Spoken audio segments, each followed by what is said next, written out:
Well, January 6th and Tucker Carlson's recent clip that he got from McCarthy, it's definitely newsworthy, and I think we should start there. yeah, I'm honestly surprised he was able to get his hands on it. I mean, McCarthy was basically had a gun to his head the entire time.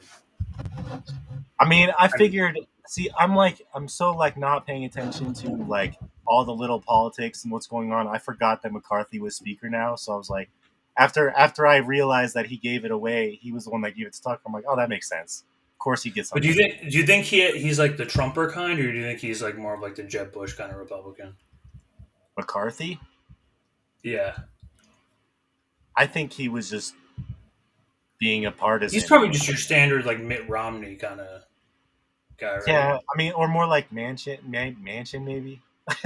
It's so weird. There's like these hybrid Republic. I don't know what to call them. I mean, these days, like you have like Matt Gaetz and like MTG that are like supporting the influencer types. They're ones that are just the reality is that the political spectrum is so fucked up. It's like all over the place right now, and like to like fairly like square that into two separate camps is kind of pathetic and like irrational.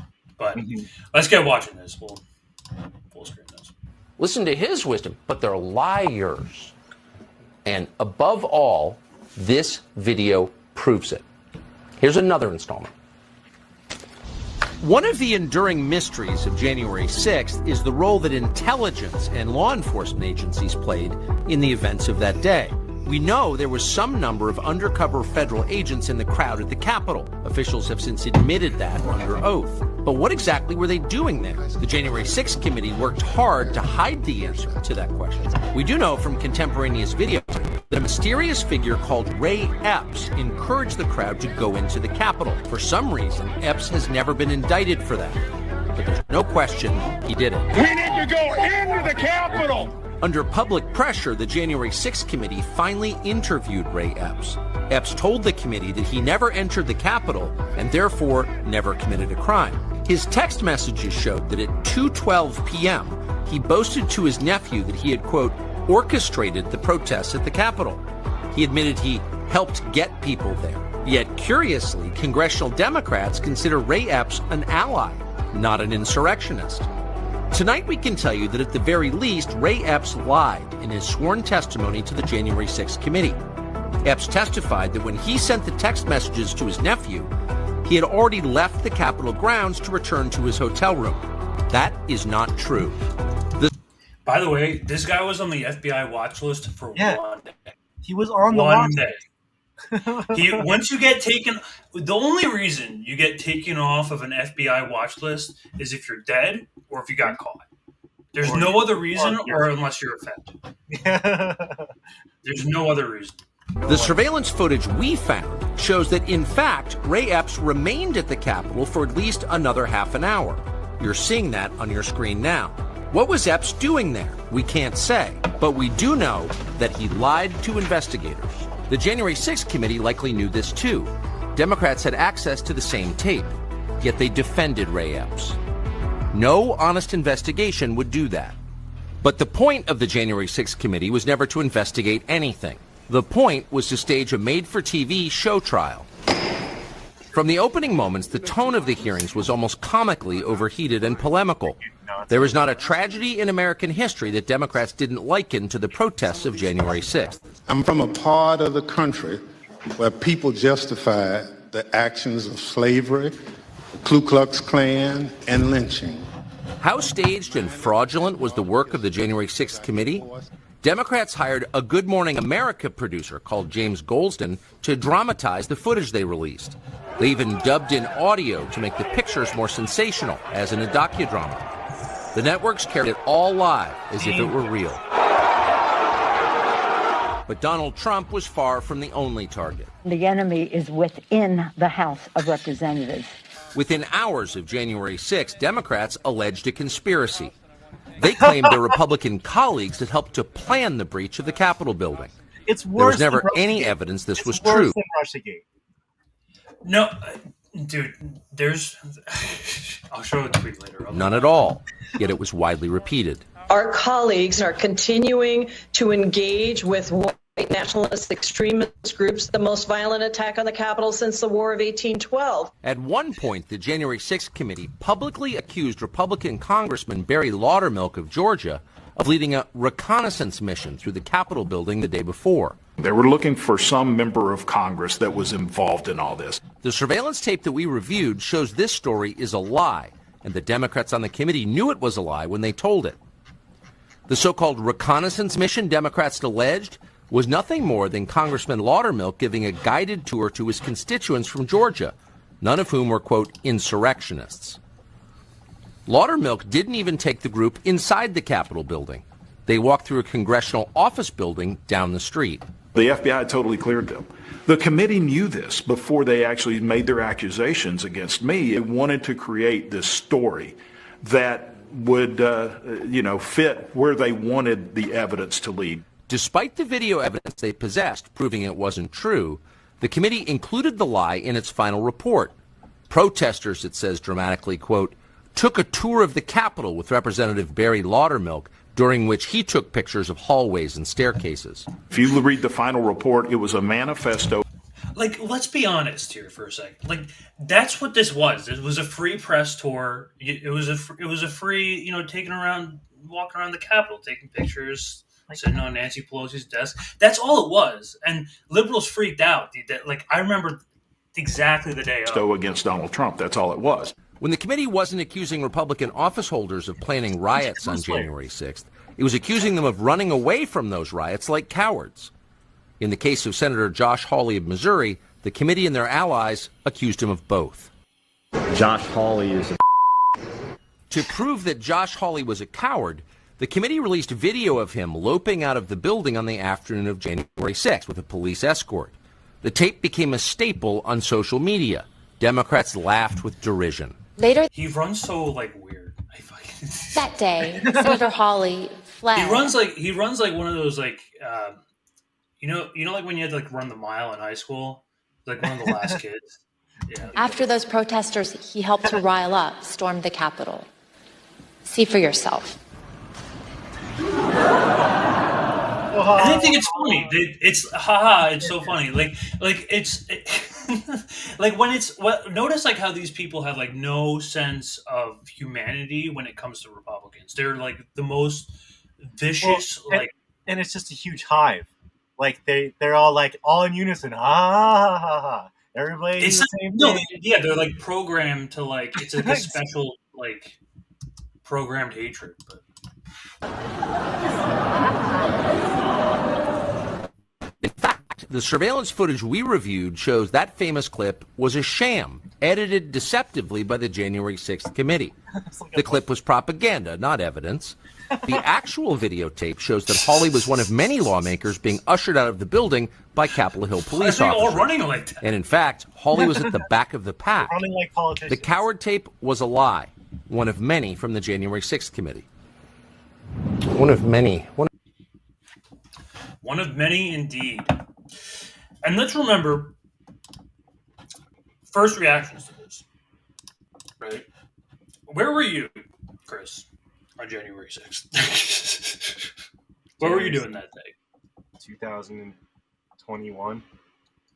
I think I was working. I remember I was at work and I was on Twitter watching it all go down. It would have been, well, let's see. So it was before Trump lost. Well, before the inauguration. I'm this is sending me back. There was a lot going on. Honestly, I think it was either a day off or I was doing work at home at the time and freaking just saw it. But even I remember watching it and being this doesn't add up at all. It just doesn't seem like people are crying for no reason. I remember the whole thing with AOC, and within a day, people were yeah, AOC was completely full of it. Katie Porter was completely full of it. And I just remember it falling apart from the beginning. Well, let's remember the day of. I mean, if you were really paying attention in real time, the whole point of this segment is that this whole thing was a sham from the beginning, and it was obvious. It was so obvious. I remember scrolling on Twitter the day of, and I watched that video I watched all the videos of the cops taking selfies and opening up the gates for all the protesters. Yeah. Like that was happening in real time, and I was like seeing this. I'm like, okay, this is like some kind of op or something like that. Like I immediately knew. Like I knew right away. The thing was that there wasn't many people who were armed. That was really clear. That no one was there who was really armed and was really trying to start shit. It was a tour. It was a tour guide. Yeah. That's and all like it was. the freaking they like kind of galvanized this QAnon shaman who like there has to be more to that guy that we don't know about, because like way that guy ended up being kind of the leader of this whole thing and kind of turned into this kind of theatrical character that was meant to kind of stand for the whole QAnon conspiracy thing behind 1/6.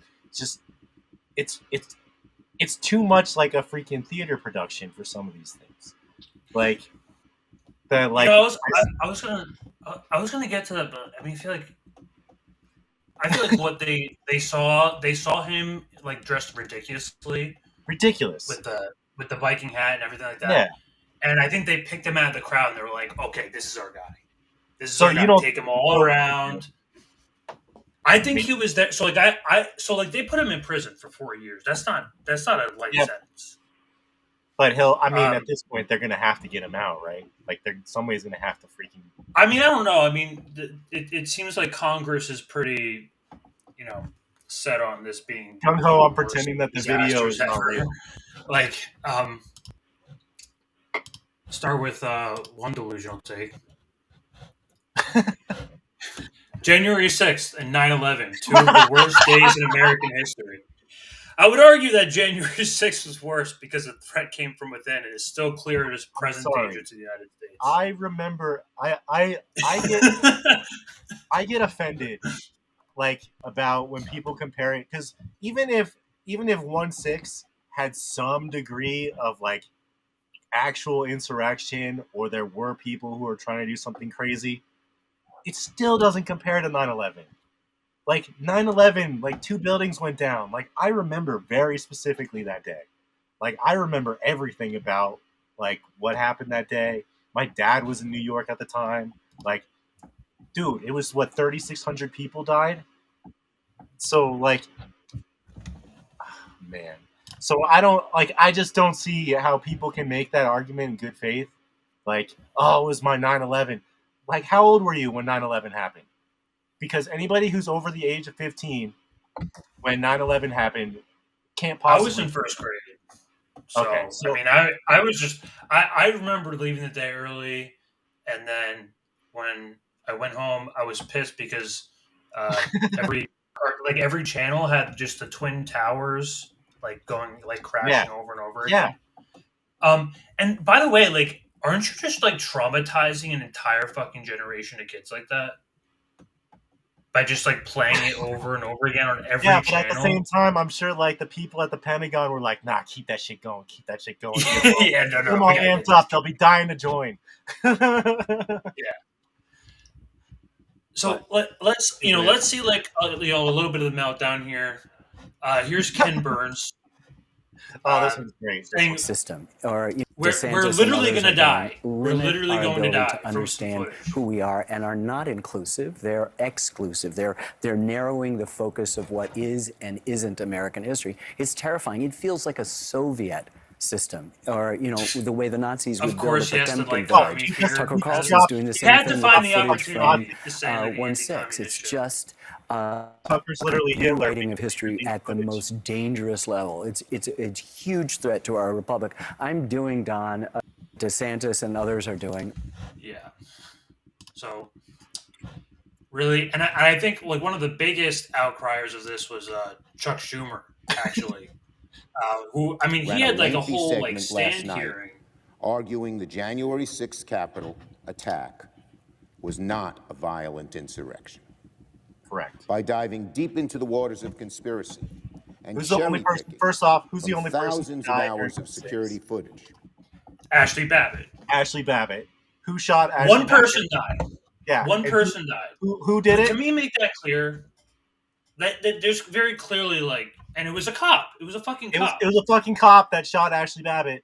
So you know who more money after doing that? These guys. DC cops who got $2 billion after they fucking murdered Ashley. Yeah. And AOC gave it to them. All of them gave it to them. They wanted Mr. Carlson told the bold-faced lie that the Capitol attack... The bold-faced lie. This is what I love about Chuck. He's like... He like frames this as like the big lie. Like to make it spooky. Yeah, in the Capitals, the Capitals. he's trying to make it Tucker Carlson, like a holiday or something. Tucker Carlson and the big lie, which we all saw with our own eyes, was somehow not an attack at all.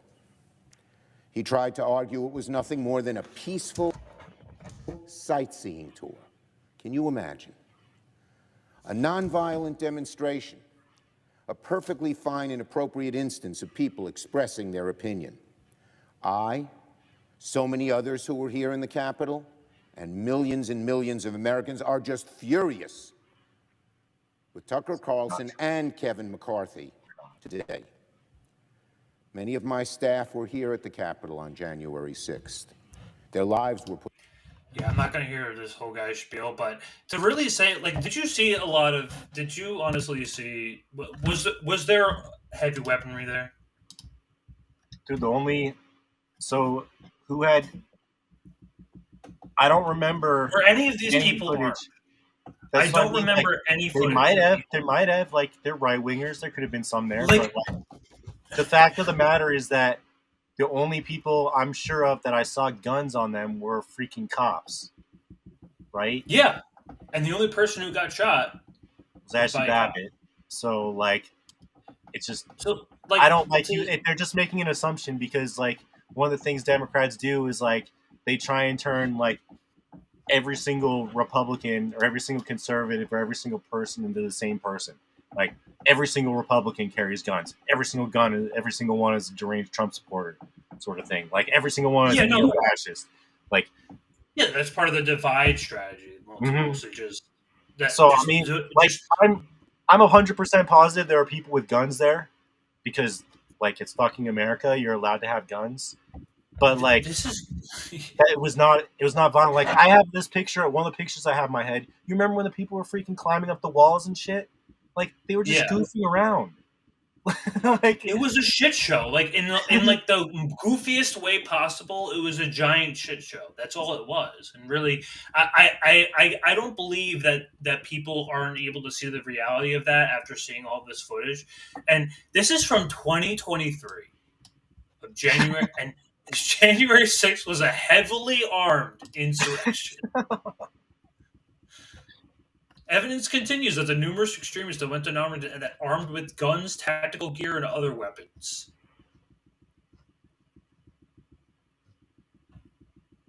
Apparently, concealed carry now means heavily armed. That's basically what this. I mean, it's just completely made up. There's literally no evidence to say it's literally just fantasy. It's right. Yeah. Like so how many do we know? How many people actually showed up to 1-6? It's a couple 100,000 people. It was a lot of people. So it was definitely. I mean, so like, let's say 200,000 people showed up, and so do you think half of them had guns? No. No, definitely not. Do you think a quarter of them had guns? Probably not.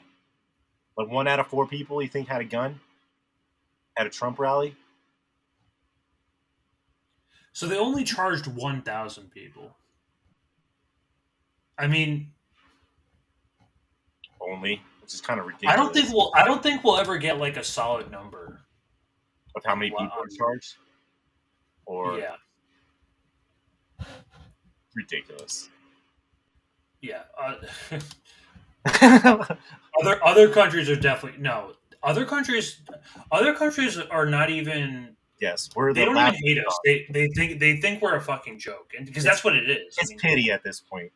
No, it really is pity. Like as someone with the European like citizenship, like I can tell you, these people do not take any of us seriously. Well, so like as like kind of a sidebar, like I see this happening in France. France has like what 1 million, 2 million people striking right now because they raised the retirement age they want to raise the retirement age from 62 to 64. Millions of people went out on the streets. What the hell are we doing? They're ready to raise it from 67 to 70 or something like that. They're ready to go to 75.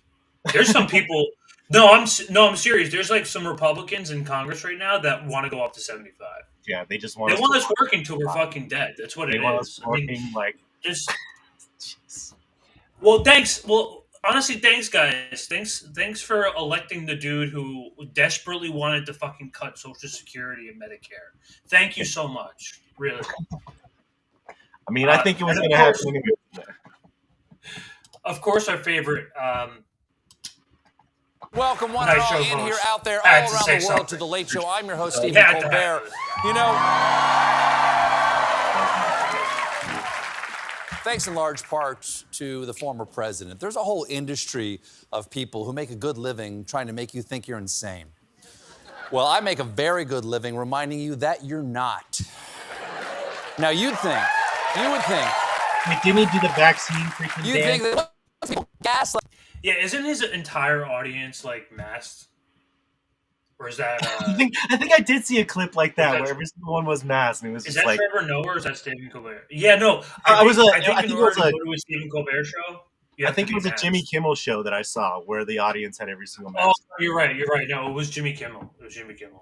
But it's so sad. It's so on brand. On a daily basis have been revealed.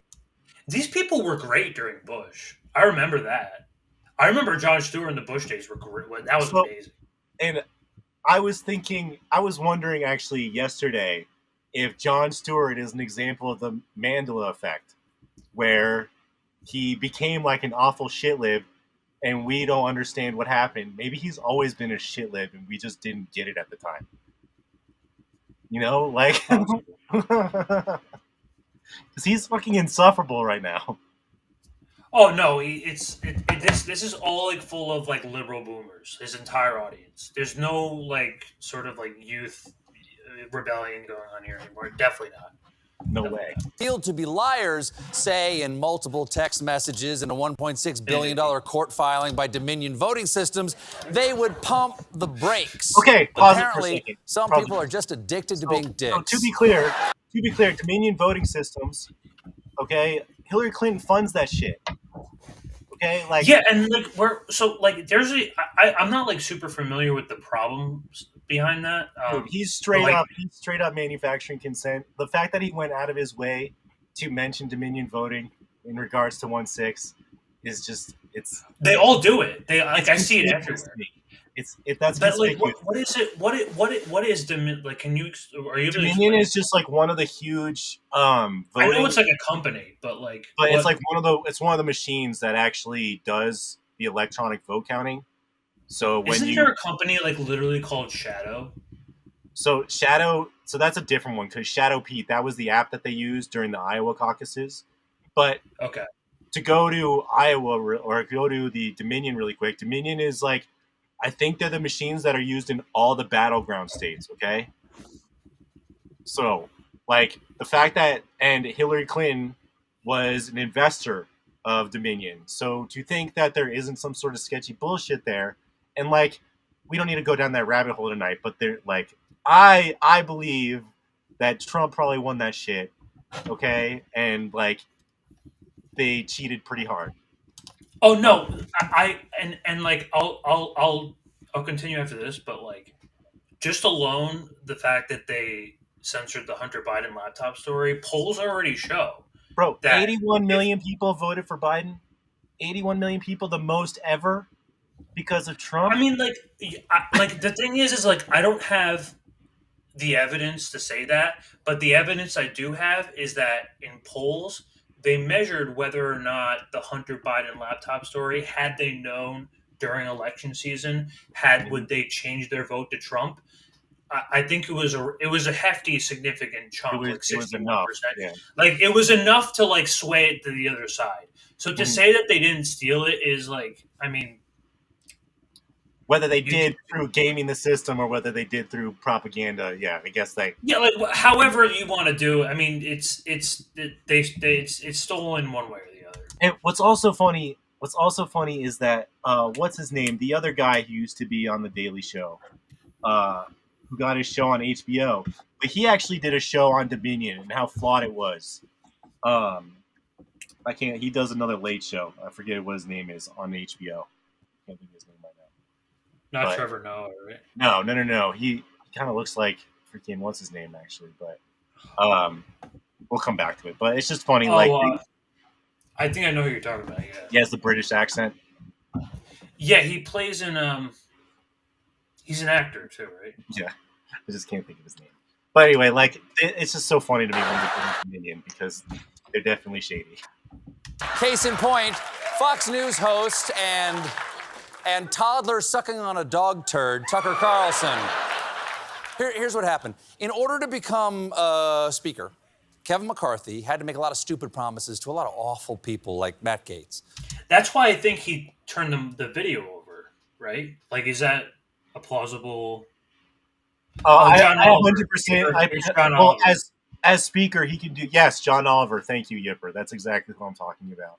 I don't even know if the Dominion video is still there or if it's been scrubbed, but he definitely did a 20-minute segment on Dominion and how shady it was, years ago. Anyway, sorry, what were we saying with this? I forgot. Yeah. So he just said because of the whole battle of the kind of the Republican version of force the vote with the whole battle with McCarthy. Oh, yeah. What do they call the group with Gaetz and MTG? Who are they called? I don't know what they're called. I don't know what they call these different whatever group whatever caucus they describe themselves as. It's my impression that House Speaker more or less has access to all can get to the different subcommittees and stuff. So he went to the freaking committee for January 6th and he was like, "Yep, I'm the speaker." Do you think this was one of the promises though, to turn over all of the footage? I mean, I think it's enough of a partisan issue that it was definitely going to get released when the Republicans had the House. I think it's still very likely that there's more video out there. If they're gonna stretch this out for another 18 months through the next campaign, you can bet that there's gonna be more content coming out. I'm sure they had a whole fucking Judge Judy sham trial over this shit. Of course. They're gonna just remember everybody how much they milked the shit out of this in every news cycle for years. And one of those promises was to release 41,000 hours of Capitol surveillance footage from the January 6th riot because the Freedom Caucus helped cause that most tragic day in our nation's capital. And they desperately need anyone to create propaganda to make it seem like it was no big deal so they can stay in office and maybe do a better coup next time. And McCarthy kept his promise. He gave all that footage to Tucker Carlson, who last night cherry-picked innocuous clips. Cherry-picked? You motherfucker, you cherry-picked everything. Yeah, what about your cherry-picking? I mean, to try to rewrite. To his point, he's not wrong. Obviously, we know there's more footage out there, but at the same time, come on, exactly. And that's sort of the point tonight. I mean, and I'm gonna get to that later too. About how when there's a counter narrative, it's not always necessarily the truth per se. I think it's good to have a counter narrative. For instance, I think it's good that Tucker got all of the files, got all of the footage, and he was able to review it and show the public. I think that's a good thing. Yes, but can I wholeheartedly say that I trust Tucker Carlson with the truth? No, I don't, because he's a China maniac. He's and that's the mature take right there, is to know he's a propagandist, and to truly know what the full story is on any side without any sort of partisan bias is if we have full open source access to all 40,000 hours of that footage. And without that, I don't think we'll ever know any sort of objective. And I think demanding to see all 40,000 hours is a reasonable request. There should be we should be able to go onto a .gov site and be here, see it. You know, like because anything else in light of all that information is just freaking narrative. It's just propaganda. Yeah, and this too. And did you see the story about how Tucker? They're going over at Tucker's released texts, and about how he says I hate Trump passionately or something like that. I mean, you didn't see that? I don't know. I haven't seen them. Your dog's adorable. I don't know. It's like a cat. Hi. No, I haven't seen that, but it wouldn't surprise me. Like, did Trump go on Tucker's show all that much? I don't think he really even. I think only like twice. Yeah, and even if it was like phone calls. He wasn't like actually there. But yeah. So I don't like.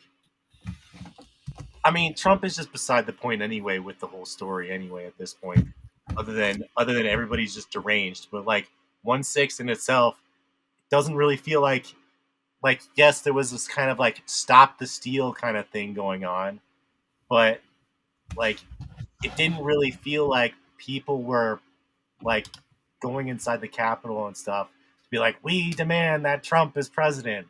Like that's not what was happening there. We're just kind of. I mean, okay. So to be fair, they did say they wanted to like hang Mike Pence, but like that's besides the point. I mean, these people weren't violent in the same way that you would see in Sri Lanka or like France. Like this is the fundamental difference between American protests and other countries' protests is that we play pretend and we just like seeing things. We're like in awe by everything. And then French and Sri Lanka, they set shit on fire. Well, what happened in Sri Lanka when like gas became too expensive? They freaking they literally threw their king out, didn't they? Yeah, no, they were swimming in his fucking pool. Yeah. Like, they were hanging out. They were just like having a good time. But they fucking took over. They actually did it. They had the balls to do it, and that's what I respect out of them over these fucking idiots who just fucking roamed around and saw pretty things. And I think you kind of speak to a bigger issue where I think you can make the argument that 1/6 is being strung out, obviously as a pretense to fund the DC police. But to go farther than that, so I think there's a strong argument to be made that you could see that the DNC kind of saw this coming a mile away and kind of fostered it. We see the Fed involvement. The Fed were trying to make people all angry about it. So I could see that angle where it was that cynical from the get-go to go in that direction.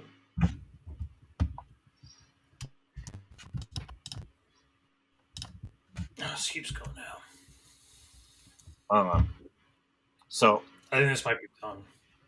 Okay, were you gonna play Mitch Turtle? Yeah, I was gonna say this is not. Or didn't you have that one more clip? I have everything. Why did they have to use that? They're gonna use that as the defense. Huh.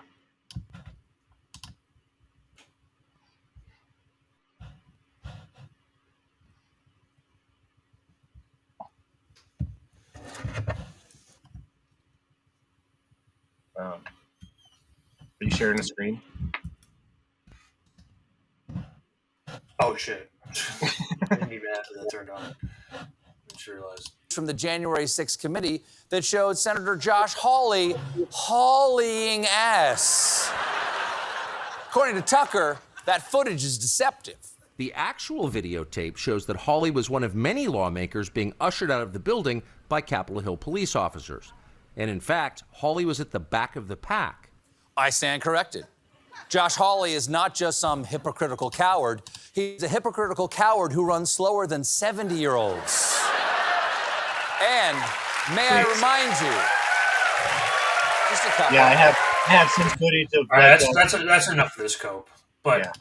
I mean, Chuck Schumer was like, Chuck Schumer was the one to really have a bad day over this. He had that he did that thing with he had that presser with Mitch McConnell, right, where they were both like, "Oh, we need to shut down Fox News. They should take down." Yeah, no, I have that coming up. Okay. But like, yeah, no, I got completely it. unhinged. No, Chuck. I think Chuck is a little bit jealous, or no, not jealous. I think he's upset over the fact that he lost his speakership, and that like he knows that like under him this wouldn't have happened. And I think that's what really affects him the most. You can see here they're calling people January 6th deniers now. Like it's a fucking Holocaust denier. Like that's what it's like. Again, how many people January 6th denier. And here it is again, the big Donald Trump's big lie. So you can really, I mean, I don't know how much cope I really have to show you here, but like they're literally wanting to shut down letting him go Fox on News. again and again and again. Not because their views deserve such opprobrium, but because our democracy depends on it. Because our democracy depends on it. So it's for democracy. And of course, here's McConnell. The release of this footage. Was it a mistake by Speaker McCarthy to give access to Tucson calls? See, and I think this speaks to a bigger point. My concern is how it was depicted, which is a different issue. Clearly, the chief of the Capitol Police, in my view, correctly describes what most of us witnessed firsthand on January 6th. So that's my reaction to it. It was a mistake, in my view, for Fox News to depict this in a way that's completely at variance with what our chief law enforcement I think he's a official lizard. here at Capitol thinks. Not a turtle. That's the case. Following up on what you said, Exactly. another round of videos that are going to be released today. I understand that you're upset with the way that Fox is depicting it. So he's been forecasting this for months, asking for this access to this footage to have a presentation just like this. Was it a mistake for the speaker to hand that? You guys know I have many faults, but one of them is not answering the question in a way that I don't want to answer it. I've given you the answer. Why do you think there are some within your party who don't want to acknowledge January 6th as an attack or an insurrection? Shall I give you the same answer again? Anybody want to ask me something different? Do you have any reaction? All right. So you could see. In these cases did for 2 years. They selectively picked. Now, you know you're getting close to the truth when both parties hate. That's what I was about to say. Like, the big takeaway with that right there is just to make clear that whenever both parties, even though we know they're both the same, you know, they still have to outwardly pretend to be partisan, you know, to all the normies. But whenever they come together, what's the only other time they ever come together and everybody knows about it? War. They always come together for war. So, like, if it's something as important to them as war that they're coming together for, like, okay, like, you're creating a problem for the establishment in a significant way. And the Last American Vagabond, like, he talks about how, like, I mean, I think he even has an article about how, like, this is basically just a setup for Russia. Because they did Russiagate for 4 years, and they pulled this off, and they're trying, like, I think this is Russiagate, this is just it's Russiagate with extra steps. Yeah. Pick small segments of tape to convince Americans that January 6th was something that it wasn't. It was awful. We would not defend that. We hate vandalism. We hate assault. Was it a violent insurrection? It was not. Was it a killing of 5 officers in the Capitol? It was not. Those are lies. And they buried tape that contradicted and revealed those lies. Fucking Fed just like has, so like, all we did was play the tape that they had been hiding for 26 months and show that there were American citizens, Jacob Chansley specifically, and others whose civil liberties were annihilated. And you can make your own rational judgments about what that means. Do you want to live in a country where that's possible? They don't care. Neither party in Washington cares. In fact, the leader of the Senate Democrats, Chuck Schumer, just joined the leader of the Senate Republicans, Mitch McConnell, in calling for this show to be pulled off the air. Now, that's not an argument based on logic. It's based on hysteria and the shame you feel as a weak and terrified person when your lies are exposed. Here's Chuck Schumer I love the picture claiming that for he the used first for him, time too. that, like Sandy Cortez, he himself nearly died on January 6th.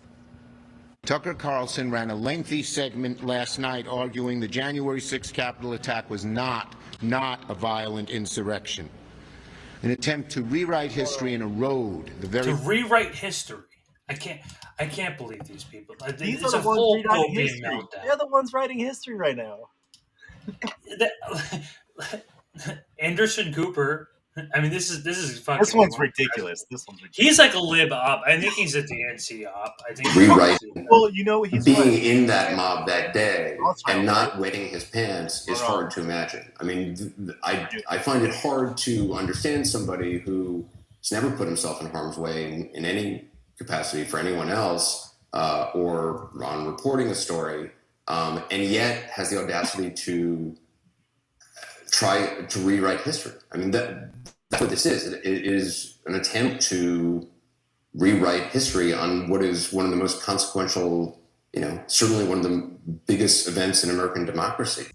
And I think these, like, I really think that, like, the higher ups, they're really just fed these lines. Just notice, like, they repeat the same words over and over again. It's like, rewrite history, the big, like, it's the big lie. So, This is mind programming in real time. This is what they do. And they have to repeat words. It's like you see that Orwell quote on Twitter all the time. They like told you to like don't listen to your eyes and ears and just like listen to whatever the party was telling you, sort of thing. And like I just find like ever since COVID, really, like they just put the lies out. Like, yo, we literally saw a video of the QAnon shaman getting doors open for him. You can't tell me that's like make believe. And they're just like, nope, watch the TV. Nope, what you're seeing on TV isn't real. It's made up. It's made up. You know? Yeah, and we're saying it's a fucking deep fake a week from now. I think I put that here. I feel like the lies continue let's to remember, get more guys. and more absurd. Oh my God! I remember seeing this happen, this kind of stuff happen in real time. But if you have the video where like they open up the front gates and they let all the guys in, and like Where the cops let them in, where they opened up the gate. Yeah. Do you know where you can find that video? Oh man, I don't know where to find that one. I think it was in the. It definitely showed it in the full Tucker Carlson clip. Yeah. That was the one that the cops let him in, and you can actually see where it might have been. I think T-Lab was actually showing yesterday, where somebody was talking to. I think it might have been Ray Epps talking to somebody. And next thing you know, like the gates open 2 seconds later. But it's just. And yeah, like remember, like these people, they were literally taking selfies with them. This wasn't serious. This was not any sort. Like you can't tell me that this is like some sort of like a 9/11 happened and they're having a live Twitch stream. I'm starting to remember a little bit better now. Like the things that set me off were like, okay, if they were so like, I remember being like, if they were so worried about people, why were there no cops there? You know, like, didn't they, like, they had way less cops than they thought they needed. Okay. When Tucker interviews the Capitol Police Chief, he said that, like, he called in for, like, reinforcements and they just didn't come. Yeah. So, it was, like, purposely said. I mean, I really think that this was kind of like a setup. Setup. Well, no, like... So the QAnon stuff, I think from the very beginning was probably like Fed shit, where they were trying to cause another Psy-Op somehow. Mm-hmm. And so I think I think part of this was like a QAnon thing, but either way, they knew this was happening. They knew that there was going to be a shit ton of people there. They knew Donald Trump tweeted this out beforehand. Yeah, and I really think they saw an opportunity, and like most things that the government does, they fucking butchered it. They butchered the hell out of it. They wanted to make it look violent. Trust me, they did. But instead, what they did was they put they left like 10 Capitol police officers there, and they just all happened to be Trumpers. So they were all for it. And yeah, exactly. This is the result. I mean, I think it was, and especially like the more deeper you go here. Let me close some stuff. It was just Here's Ray Epps, and here we need to go into the Capitol. Into the Capitol. Peacefully. Fed. Peacefully.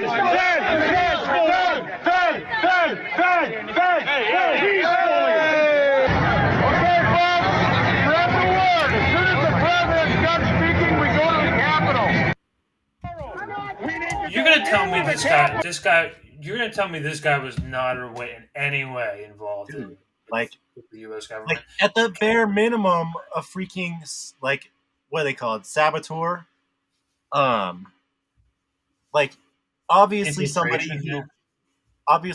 who shouldn't have been taken off a watch list after obviously inciting violence in 2 separate occasions on video. Like, what the hell? And the whole crowd, they're like they know, like they some of these people that like they called them Antifa. I mean, there was actually an Antifa member there. Well, what? Yeah. So John Sullivan. He's like this definitely an op. No, he's for sure an op, and here he is with Ray Epps. Here he is sitting right here with Ray Epps. This is the guy who got the video of the Ashley Babbitt shooting, and how much? Not only does this guy have like a weird, sketchy history with protests in general. I mean, he's supposedly he's an Antifa member, but he's an op saboteur. I don't know what the point is, but here he is, in the Capitol. This is the day of. This is June 17th. This is the same. This is 2 years ago. Why was Jade Sacker in the Capitol with John Sullivan, and why are they saying we did it? I'll give you your hug now. We did it. You were right. We did it. Dude, I was trying to tell you. I couldn't say much. You were right. You just have to watch my chat. Is this not going to be the best film you've ever made in your life? No. That's it. Hell yeah. Hell yeah? Hell yeah. Wait, you weren't recording, were you? I'll delete that shit out. But I didn't record you or me. It was just voices. Yeah, I'll edit it. Yeah, notice like when he said, she said, "Oh, you didn't record that, right?" Like, what could that be? This is strange for a CNN reporter. Well, yeah, because and then right after she's obviously not there for Trump. I mean, supposedly they were shooting a documentary. No, I think Sullivan probably fed, and like this was just part of his freaking act. I mean, so Max Blumenthal actually had an article a couple days after, straight about this chaos agent, John Sullivan. I remember that. So he has this really strange history. We accomplished this shit. We did this shit together. Fuck that. Let's go. You guys are savage. Let's go. Let's go. Let's fucking go. Holy shit. That's a lot of people. You have to come with us now. Give me your hand, bro. Yeah, this one is running it. Yeah. Help people up. What a joke. We gotta burn them. We gotta get this shit burned. Oh my God, we did this shit. We took this shit. What's up, bro? Fucking yeah. Fuck yeah. Fucking did this shit.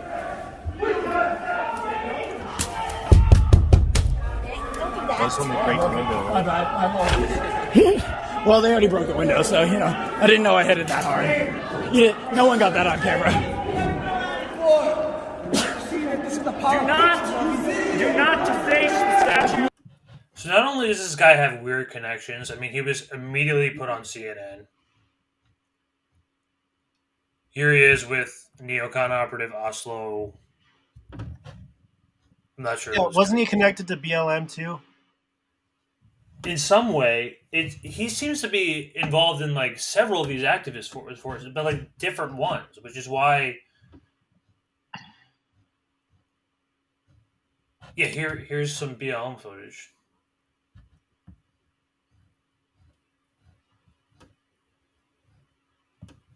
And there was a whole Katie Halper interview on this. I think Katie Halper actually interviewed him, like directly. And I might be wrong, but like, yes, I feel like I would have watched it. I used to watch her quite a bit. I think she interviewed John Sullivan, but like, let me know. But either way, this is clearly quite a sketchy character. This is another video. The only footage of this. No, this is crazy. This is so. Let me tell you, you will not find this anywhere else on the internet besides right here. And look, it's being recorded. And it's not even shot. It's not even recorded. It's shot. Like watching this, I feel like I'm in 2011. When YouTube was when people like recorded their TVs in order to record something using like a handy cam.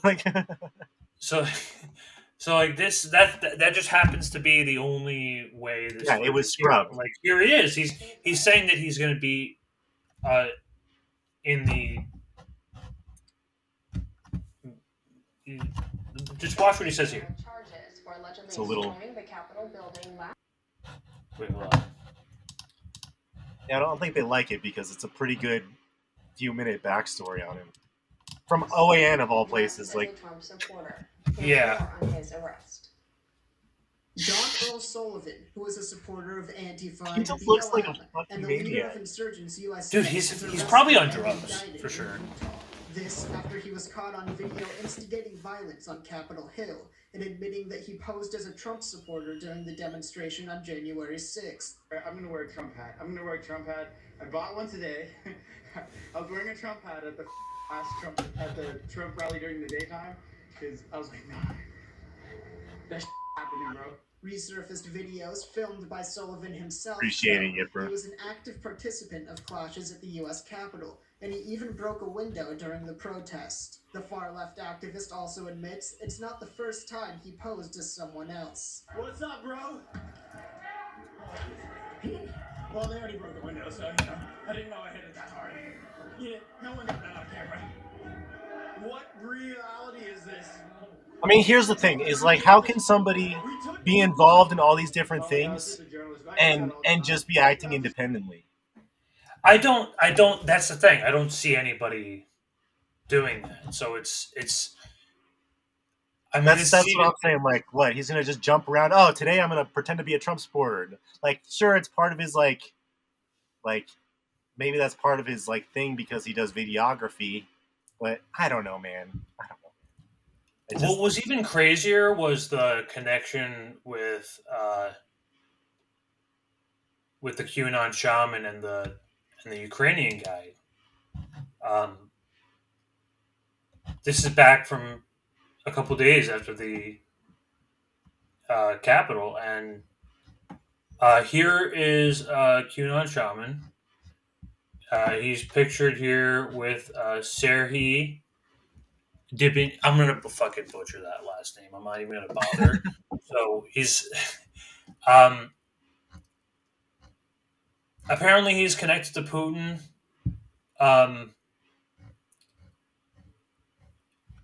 Here he is in Donetsk. What? This is crazy. It's so bizarre.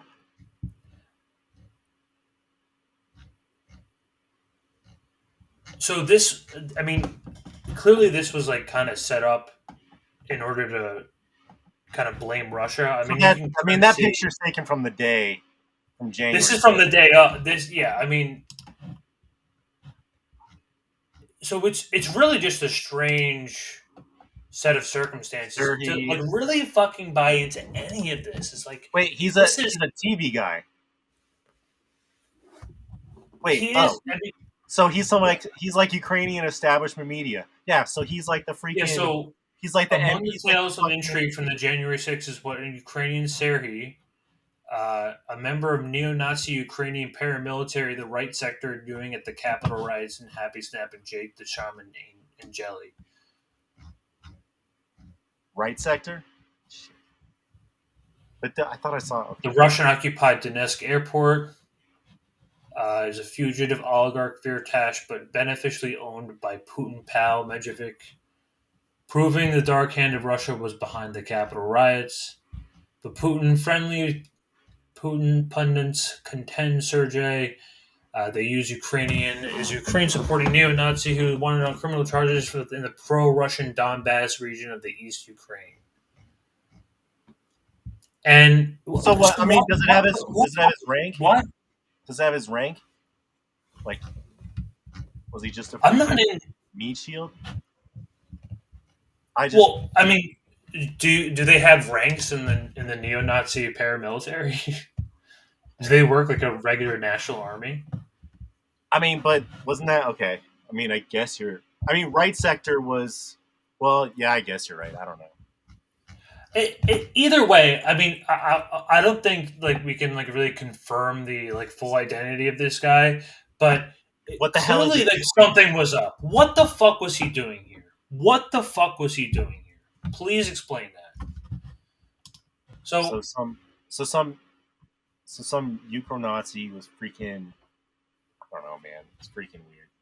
It's strange. It's so strange. Like when did and the Ukraine war, as we're told by media, started what, the 26th of February last year. So this is more than a year before. What? I don't know. Yeah. That's bizarre. It's set up. It's set up. It's all set up. It's all fucking set up. I'm just like, I personally like try and get away from being like, oh, it's just a coincidence, because I think like things are more connected than that usually. Listen. I think they usually are. No, you're right, because like there are connections between these things, and I think it's important to make those connections. I think most importantly, you follow the money, and you follow where the money goes. And I think we know that there's a motive behind these things. You have to ask yourself why. So the thing is, we know that what's interesting here is that we know that the Rise Above movement, which was Charlottesville, okay, was Azov, which is funded by the CIA. Okay, right. So we do know that for years upon years, like the CIA has been funding freaking Nazis in Ukraine. But it's just weird to me, like, what the hell is this guy doing? Why is he at January 6th? That's like a definite thing. He didn't just accidentally. You're gonna have to like someone has to explain this, and like there's no way we're gonna get like. And I'll sign it off here because like what? Oh, I just wanted to be at a protest in America. I was just here with my family. Like what? No, like. I just happened to come across this, so I saw this guy Kash Patel calls on Tucker Carlson to release all the footage of undercover feds, and I agree with this take. And this is the only way that we can access the truth. The full narrative can be shifted in either direction depending on what you see and how you frame it. But the only way that we can provide context and find the full transparency for this thing is if we have all of the footage. And that's I think it's definitely correct for Tucker to release all of it to the public. So, and I think as a former federal prosecutor and a public defender who defended. Sorry, say that again. I was just going to say, to kind of go back to what we were saying earlier, where it's like they're going to stretch this out as long as possible. yes, Tucker's doing some narrative bullshit and a little bit of propaganda in his own way, but at the same time, like, I know, like, the media hustle where they want to, like, make money off of it for fucking weeks and months and years to come. So I can understand him turning it into a kind of thing where he just drips it out over time to milk it for his own freaking reason, you know? Yeah, So, of course. Like, yes, well, of course. also, like, it's 40,000 hours of footage. I mean, who's? Do you know how long? Well, yeah, but I don't expect Tucker to release, that much. I expect him to release maybe another freaking 20, 30 minutes over the next year. Yeah, no, I mean, obviously, you're gonna have to hire like a whole team to go through this shit. Right, but I mean, like, you look at WikiLeaks, and I can go on WikiLeaks years right now and go through freaking 30,000 Hillary emails, like, if I wanted to, So it's just, I think that's, like, asking for all the footage is, like, the right take and completely reasonable. Yeah, I agree with Castro. This is a good Tim Guest appearance. I get my charter real quick. I think as a former federal prosecutor and a public defender who defended a lot of these types of cases, what you need to show is whether or not the FBI government agents were using undercover operatives and informants on the day of January 6th, because if you can show that, they've been hang on. But the paperwork shows having run informants, that's a 6-month buildup. Minimum. Right. Minimum. It's not like they just dropped them in the... Don't disrupt, please. Once you prove that, then you defeat the insurrection narrative with the FBI's own documentation. Forget what the videotape shows. Just for people who you can't see what's going on in the room, the reason why Cash just said hang on or whatever is because I started smirking and rolling my eyes. And what I meant to convey with that is, come on, we know they were involved. No, look, I totally agree. Though. Yeah. I'm not saying I know definitively. What I'm saying is a reasonable suspicion is that there were agents. There's a video showing a guy with an earpiece pulling people into the building. All right. Mm-hmm. You combine that with the evidence of Ray Epps, and it looks like you have a preponderance of evidence suggesting there may have been federal enforcement involved in making that thing happen. I'll get you beyond a reasonable doubt. All Two right. pieces of information. Ray Epps was on FBI's most wanted list one day, and the next day he was off of the FBI's most wanted list. There are only two ways that happens: you die, or your informant. Put that aside. Under congressional testimony, Jill Sanborn, who I used to work with, the head of the FBI Counterintelligence Division, in charge of all these investigations, testified under oath when Senator Cruz asked her, flat out, were there federal agents involved with January 6th? And she said, quote, Senator, I can't answer that at this time. Not if the answer was definitively no, having been a DOJ FBI guy myself, she would have gone there and said, nope, absolutely not. The reason she said I can't answer that is because of the same stonewalling they gave us during Russiagate with Christopher Halper and everybody else. It's the same narrative, and I'm telling you they were there. So you're saying that she said I can't answer that because the answer is yes, and that would compromise whatever their operation was. Exactly. Yeah, so ultimately, everybody should be demanding all of it. That's where everybody should be. Get all of it. That's how you know for sure. Yeah. If we're truly going to remain unbiased and we're truly seeking out truth here, the only way to receive that is full transparency. Yeah. But it'll never. We know it will never happen, but that is the right take. Yeah. So I think we're gonna. Yeah. Do you want to share for Twitter files? Yeah. So we're gonna pivot now to Twitter files. Do you see my screen? Yes. Show up. You see it? Yeah. Zoom in a little bit. That was what Command Plus. Right? Oh, it's unresponsive again.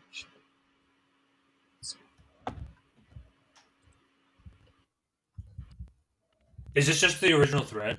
That look better? Yeah, it's the original thread. I mean, as far as I know, it's just So can we see that? Can you see my screen? Just try zooming in a little bit. Yeah, I see it. Yeah. I need to zoom in more. Yeah, that's good. All right. So, kind of where we want to start with this is recent Twitter files thread that came out today at the same time that Taibbi was in front of Congress, kind of talking about it.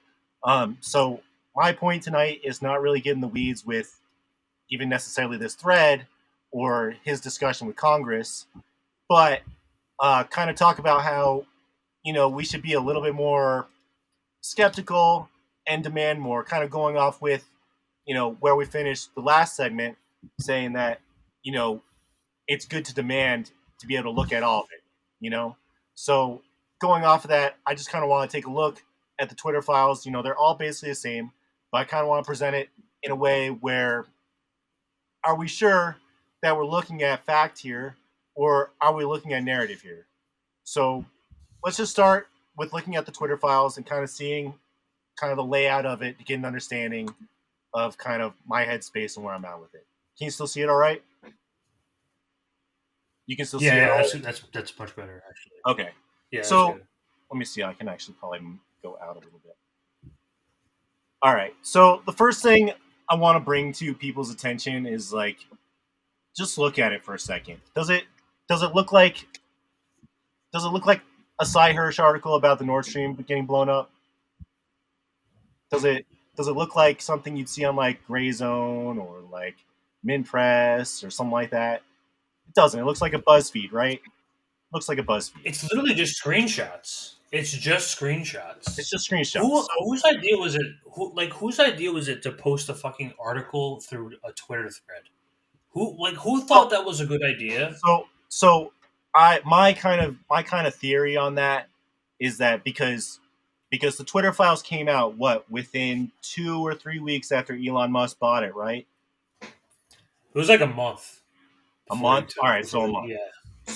So my kind of theory on it, okay, and this goes back to one of my points anyway, is that there's an exclusivity here, right? Matt Taibbi, I'm sure he can post this on his Substack if he hasn't already at some point, but it's not like you could post the Twitter files on fucking New York Times, or you could post it on Daily Beast, or you could post it on, whatever mainstream outlets. It's meant to have an exclusivity, right? Musk is interested. If people really want to see all the Twitter files, they have to go to Twitter to see it, right? So I think it's important to consider that a major reason why the Twitter files exist in the first place is just to get eyeballs on Twitter, right? It's just to get more people looking at Twitter, more people using the site. Okay? It's definitely a marketing thing, for sure. Yes, I think it's important to recognize that's a marketing thing. And then kind of what I was saying about the BuzzFeed aspect of it is you just see headlines, right? You just see headlines. Nobody reads past headlines anyway. And then it's just a little blurb, like you said, a screenshot. But they're all like that. So it's kind of like in this way where we make the joke that nobody reads past headlines. And then we have the Twitter files, which is basically nothing but headlines, right? It's nothing but headlines. So I think it's important to kind of look at it that way, where it's obviously information that's being condensed into a way that's meant to be kind of sensational and kind of grab your attention with very limited information, right? Now, there's a lot of it, but at the same time, it comes out in really brief kind of in your face kind of moments, right? And so I just think it's important to kind of consider the layout itself as a way. Did you get a chance to read all of this today? I read a bunch. I shouldn't read this. I haven't read all of them. What is it like? Is he just going over what is this? Well, so it's interesting. Right. We'll get back to that in a second. So I just wanted to kind of focus on the outline for a little bit and just get an idea where we're not dealing with journalism here. We're dealing with more like tabloids here. Now, I think Taibbi is a journalist. I think Barry Weiss is a journalist. I think all these people are journalists. But this is kind of tabloid bullshit, in my opinion.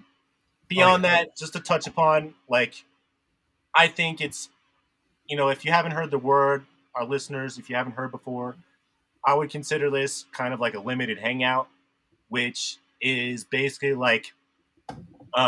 we've all had our suspicions that Twitter's been kind of janky and hasn't been honest with us and has been kind of feeding us propaganda and picking and choosing who gets censored and what. Friend of the show, Fiorella and Isabel, is still labeled the Russian state media. Yeah, so it's ridiculous. So I think, in a way, we're getting information that's new to a lot of people, and it'll show that maybe even some of it isn't very new. And that's the limited hangout. So he's showing us stuff that people are like, oh, we get to throw the Democrats under the bus finally for all their BS that they pulled over the last couple of years. But at the same time, what are we not seeing? And we'll get more into that in a second when I play Bree's Quip, because I think she asked some fantastic questions. But before we get to that, the next thing I want to touch upon really quick, just to show people kind of an example of kind of the bigger picture that the Twitter files have kind of shown for the most part, is that the federal government is deeply entrenched with Twitter, right? That's kind of where we're getting at, where like a lot of the levers of power come from the deep state, right? So Twitter files came out, what the first one came out, you want to say what, 2-3 months ago maybe? The first ones? No, it was like a month, yeah, like it wasn't that long ago. But even so let's go back and just kind of review, you can kind of go back quite a bit and see that Twitter was actually recruiting and participating in censorship going back years. So here's an article I found from Gray Zone, from amazing journalist Ben Norton, going back to 2019, okay? 2019. This is before Trump lost the 2020 election. This is going back quite a long time. 2019, that's almost 4 years, okay? And here's really the headline. The Twitter files was like, it was really just confirming everything we already... Yeah, and that's kind of what I want to get at, because I think people are getting a little bit too much, giving a little bit too much credit to the Twitter files, and that's kind of why I wanted to kind of bring this to light. And again, we'll get into Bree's point, because I think she goes really hard on kind of critiquing that, there's probably a lot more to be found. Why haven't we been privy to a lot more information? So just as an example, Twitter relying on U.S. European government-funded regime change groups to crack down on foreign states. Okay, so straight up, Twitter is hiring outside groups to manage their censorship. Okay, and just to go down again, this is from 2019. They have organizations that participate with the National Endowment for Democracy, which is one of the regime change arms of the State Department. Spooks. Yeah, Samantha Powers works with them. Right off the bat, that's kind of the takeaway here, is just we knew years ago that Twitter was working with international governments and National Endowment for Democracy to crack down on Twitter posts. Going even further, going a little bit more recently, okay? 2 years later, 2021, Twitter partners with UK government-backed CIA-linked Reuters to censor alternative views. So straight up, this is when they started the quote-unquote fact-checking, okay? They went through Reuters, okay? So, again, we knew about this stuff years ago. Yes, it was more like, I don't remember exactly when. Well, I guess the fake news stuff kind of started after Trump got elected, huh? So, do you think that 2016 was kind of the setup for all of this, in terms of controlling information, censorship and stuff? Yeah, because they were allowed to say that the 2016 election was stolen for 4 years, and they shouted it at the top of their lungs. They abused the hell out of that saying. And really, if we're talking about narratives here, and we're kind of going back to different events in time and kind of connecting all of these things together, how kind of narratives get formed over time. They're morphed into shapes that that serve their interests.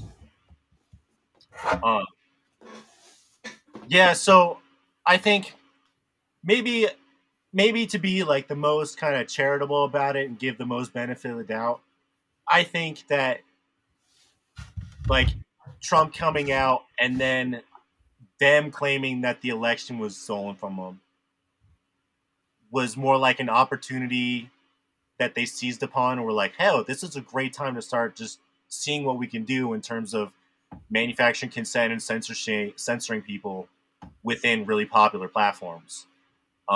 So I would definitely agree that Trump, because he was like, people got so much derangement over it and people became hyper partisan during that time that they probably saw it as an opportunity and used him as an excuse to kind of develop these programs, probably more extreme.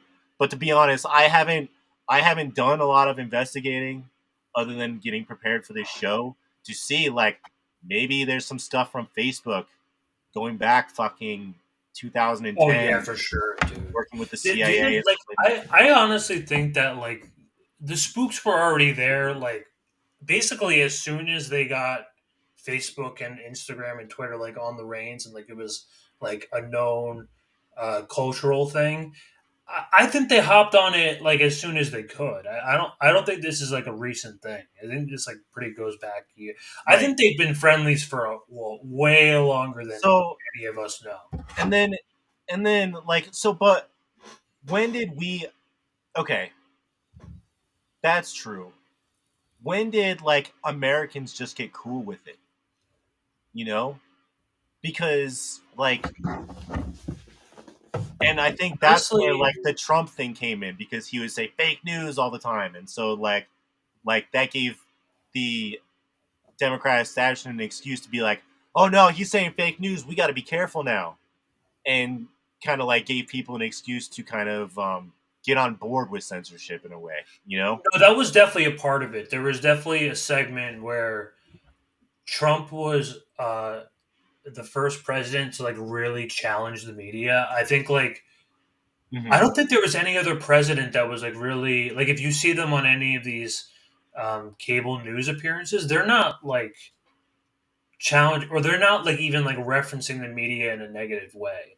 I don't see any of the president ever doing that. But Trump did, and Trump gave him a middle finger, and I think that was kind of their backlash, was like, hey, we're the narrative shifters.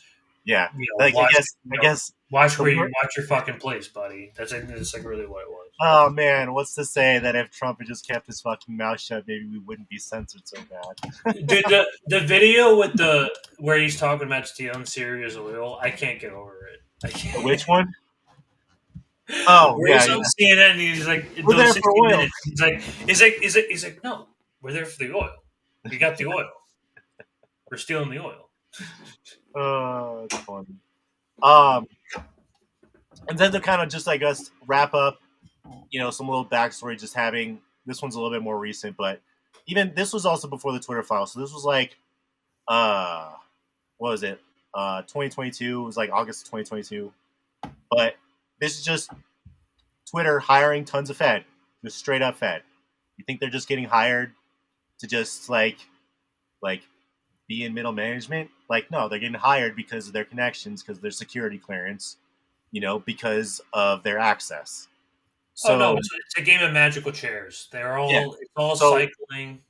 And this I think is also important to recognize, kind of like the fascistic nature of our government, because it's kind of like the saying goes, where there's no such thing as ex-CIA. The same is kind of true for Fed as well, especially when they're working for fucking Twitter.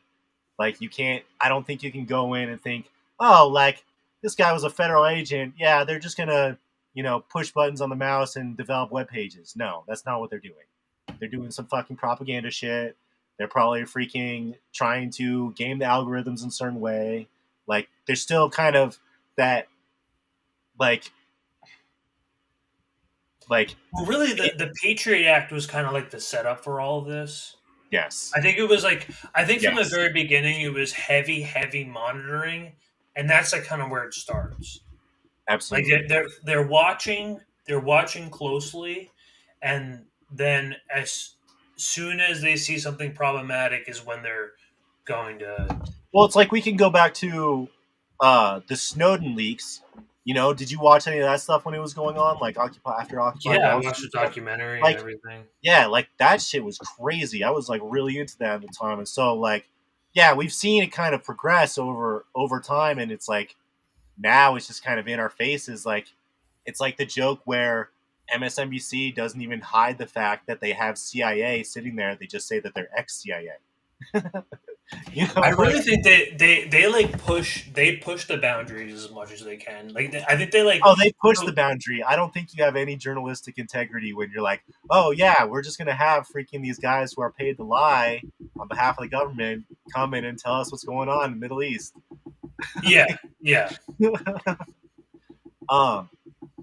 So that being said, let's get into kind of the crux of this and go through and talk about some of the points that Bree brought up. Now, some people like to argue that she's kind of muddying the waters when Taibbi is doing a solid, but if you're and like just reporting on stuff that he finds, but like if you recognize that this is a limited hangout, I think you have to ask these questions because otherwise you kind of end up with incomplete journalism. You end up with not the whole story. So let's listen to a couple of these segments. Here we go. No evidence of that. It would be so that other thing. Put it on a full screen. 80 or 90,000, emails that I'm looking at so far. Like, okay, so full screen. You're talking about the. I'm sorry. What was that? Full screen it. Put it on. Okay. Full trove of emails that you're looking at is 80 to 90,000. So far, yeah, I think so. Yeah. Okay, I gotta say that strikes me as a very small number of emails. Yes. What time period is that from? Most of it is from 2019 to the present. Some of it is 2016 and 2017, and that's because these are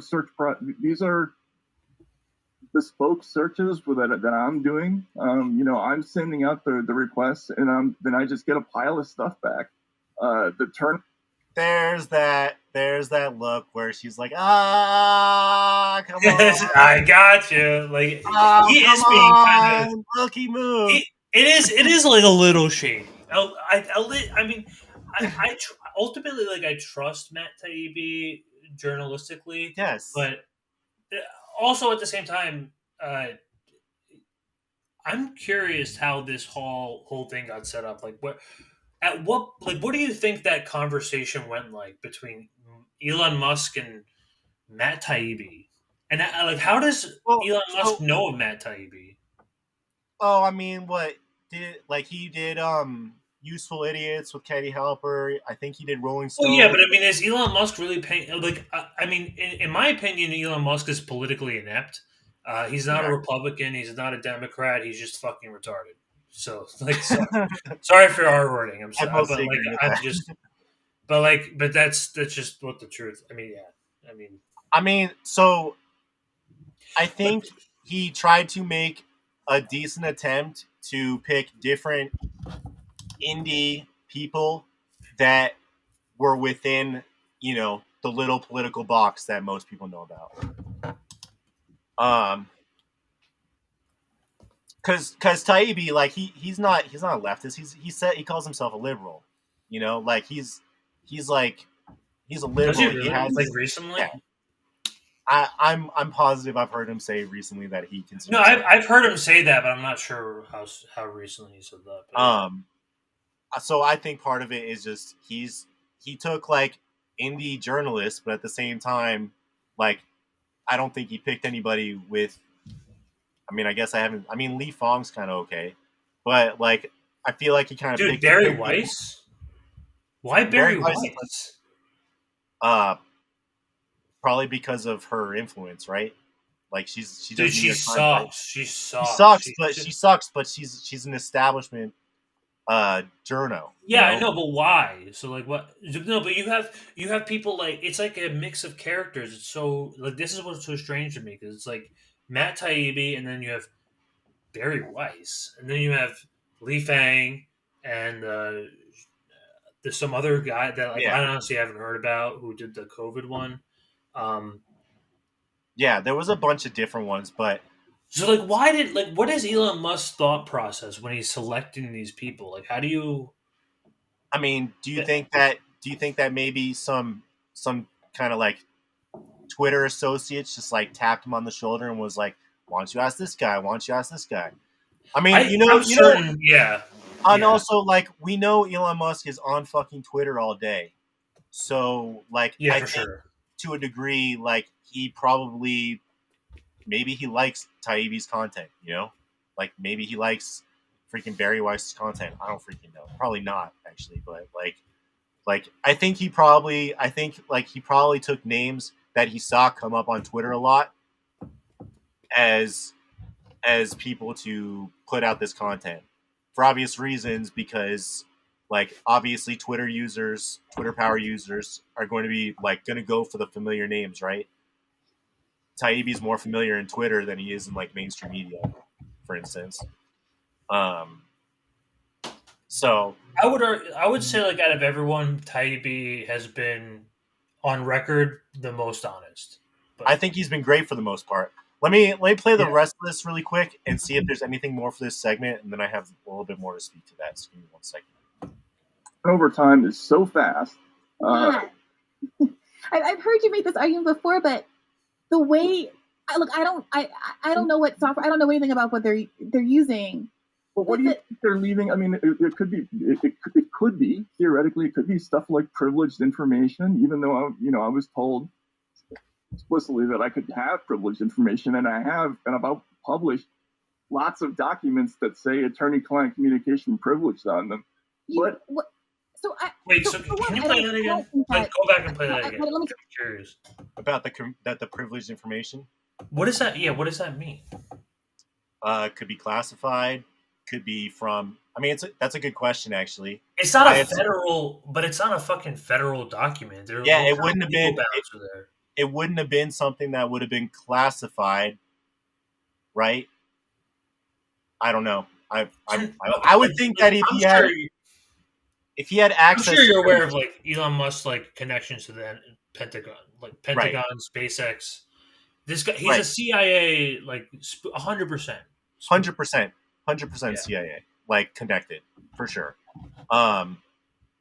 But she basically, is making the argument like you already know that there's filters you have to go through to get this information. Like, how can you not recognize that? Let me see if there's just a bit more here. I know it's kind of like a long one, but I want to keep my train of thought. Any client communication privileged on. All right, let's see. Explicitly that I could have privileged information, and I have, and I've published lots of documents that say attorney-client communication privileged on them. So for one, I don't think that. Let me tell you what I don't think. One, I don't think that you should. So my argument is not that you shouldn't have participated in the Twitter files. Even when I was talking about this with Glenn, and Glenn said, well, I might not have participated. Glenn Greenwald. My answer was, I absolutely would, regardless, because I think it's newsworthy. Like I have my concerns, but if given the opportunity, obviously I would want to look. Okay. So I think that's a good place to stop there. So basically, like she's making the argument, like there's all these like places you have to jump through, 80,000 emails, like we're talking about millions upon millions upon millions upon millions upon emails that he could have access. He doesn't have the time for that, for sure. He doesn't have the time, but that's a good point actually, because like maybe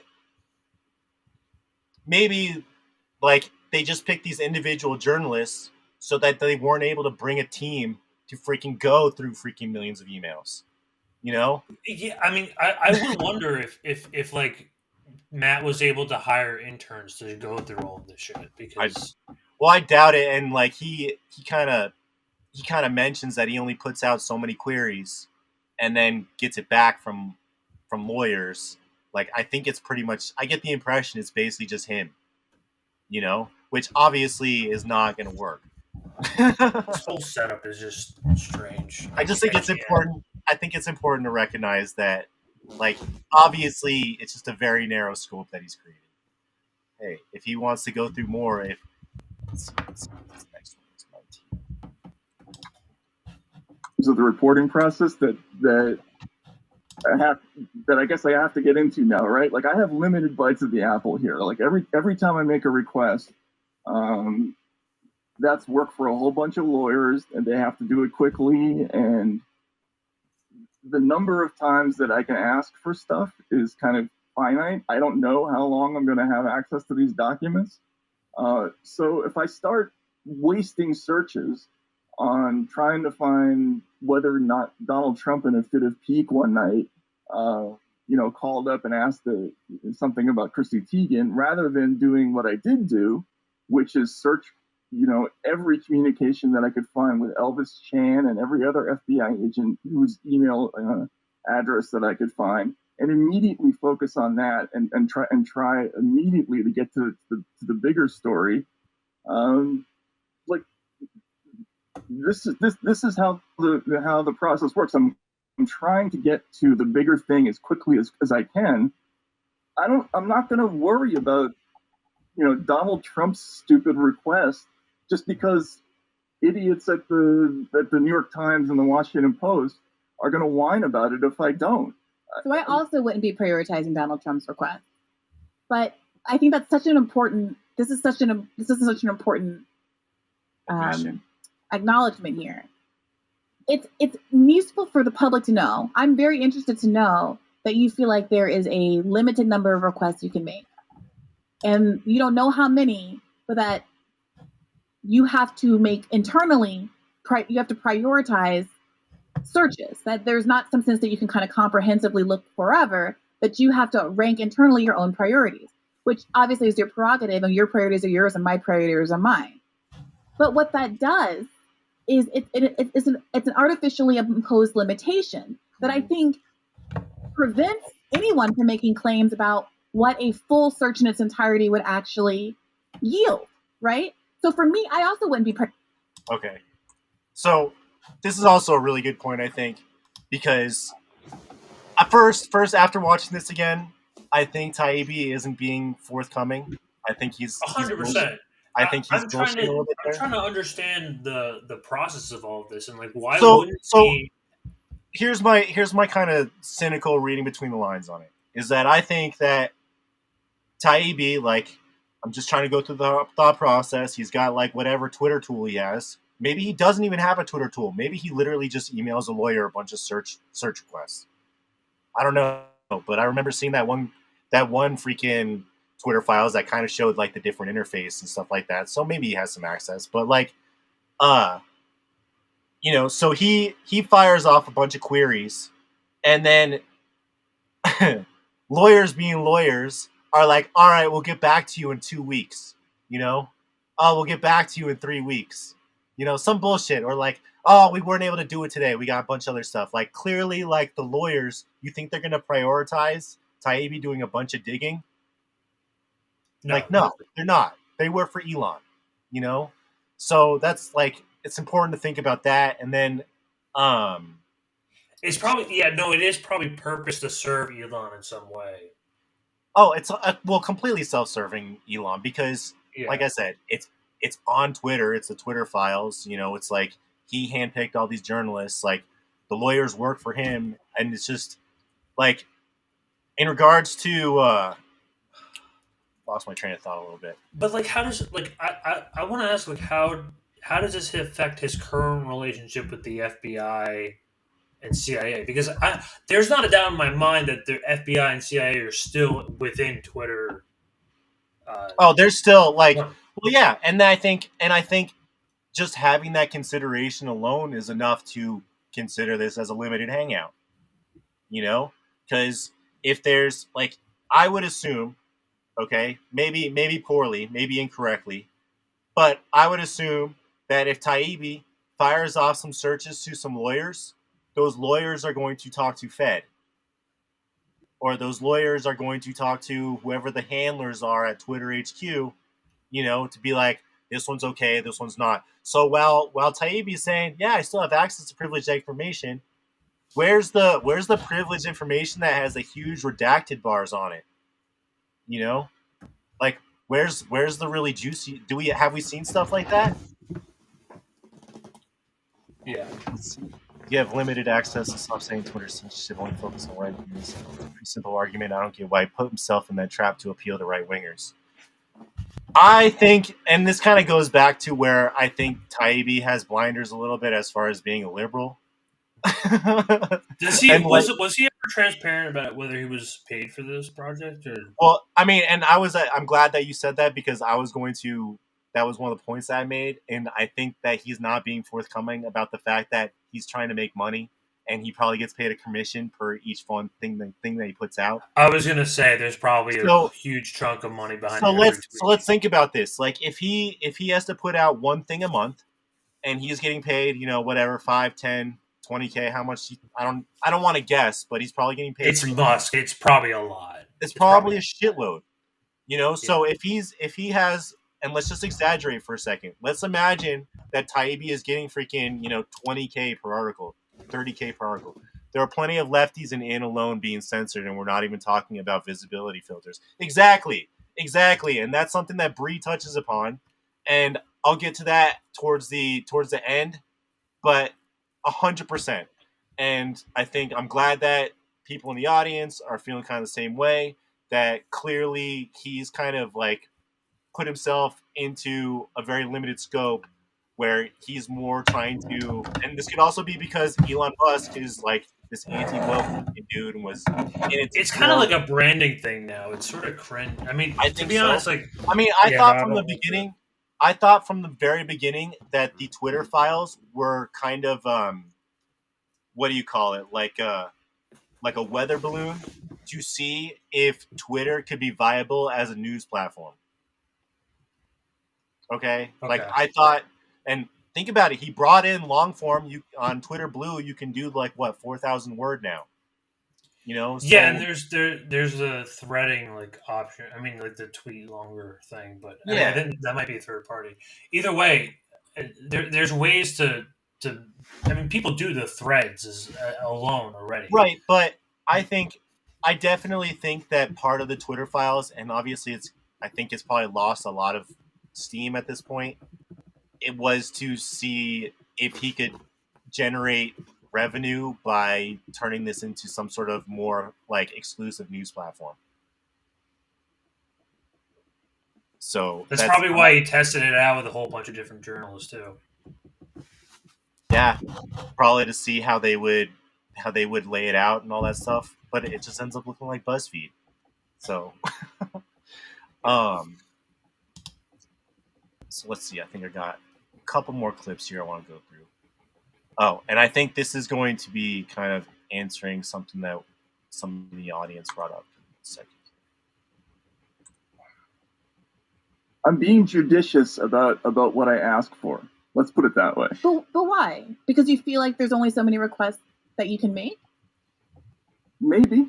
You never know. I don't know. I don't know. Okay, sorry. I think he's fucking bullshitting us here. I just think he's lying to us. It's just a hunch. I think he's like definitely been dodging about why are you only getting so many queries? Why are you making such a big effort on like narrowing your scope so much? Why? Like he cannot give a straight answer, and that drives me crazy. Yeah, if he was an honest journalist, I think he's an honest journalist, but I think that he's participating in like it's kind of like the Chomsky thing with that BBC guest, where he's like, "You wouldn't be here if you thought differently."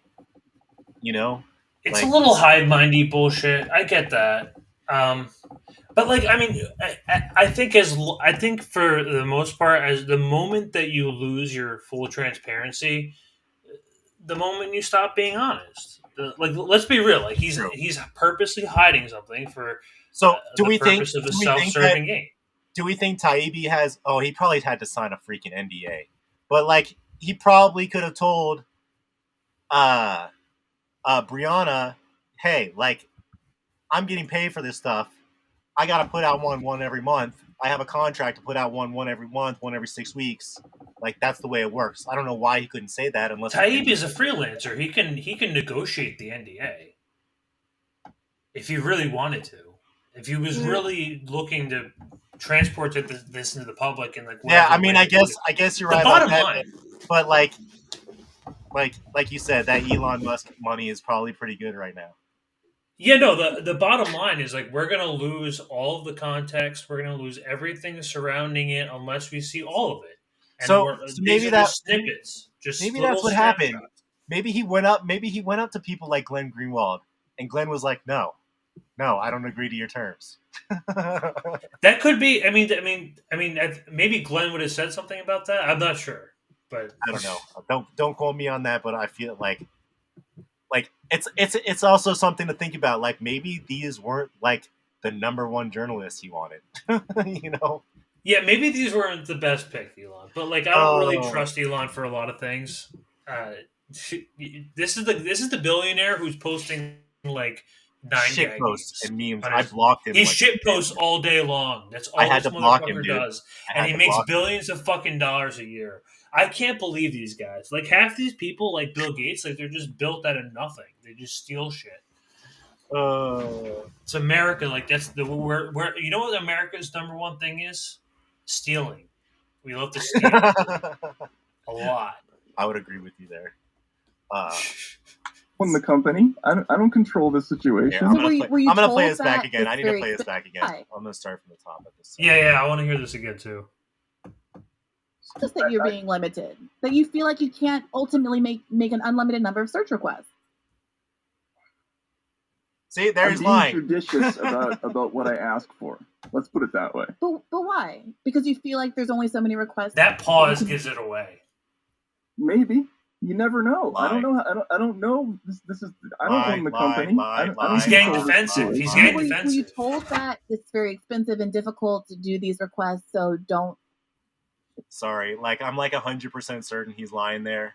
Like I'm like 100% certain he's lying. No, I mean we need some like Company? body, I like don't facial control the language situation. kind of Were you expert here, told 'cause, that like, it's very expensive this and is difficult giving me to do vibes these that are requests, like, so don't? okay, like he's This definitely isn't a bonanza. This isn't a free for all. No, but I've been doing He looks away. for a long time, and I know that things change with sources, and you never know what the situation is going to be tomorrow. You know, You like have I to don't. act as quickly as I you didn't. can I to get didn't the knock story over the that you lamp. It can wasn't as me. fast. Like that's like what That's like why that's like I'm a liar trying would to say focus like on- something like they would say it like that. He just like and he it can't. And she's not even asking that deep of a question. She's not asking that crazy a question. No, it's not. It's really not. And if you were like, why couldn't you do your job, Matt? Why couldn't you do your job, Matt? Well, I had to do my job because they told me to do my job a certain way. Come on, dude.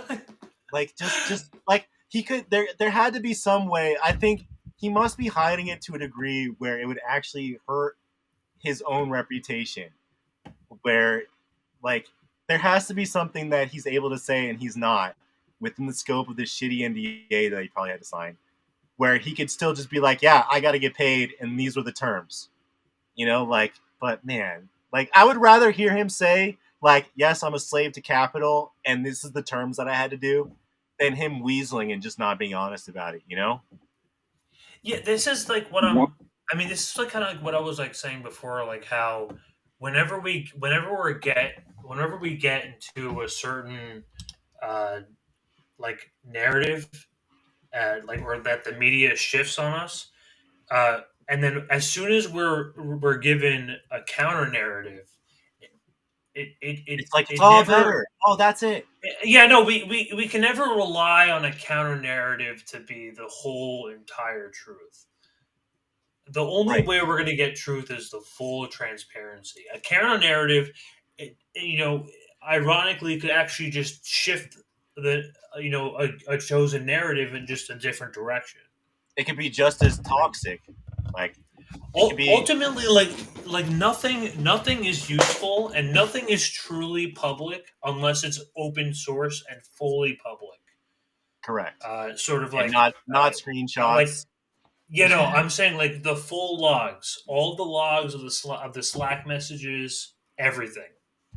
Yeah, and like I don't know, like because I remember when nice, because I remember when the first what was it?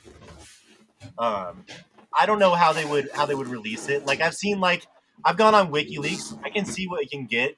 I don't know how they would make it so that people would have access to, the Twitter database in a way that didn't make everybody super users. Like I know that's probably a complicated thing to do, but yes, we should have some way to access all this information so like people can access it for themselves.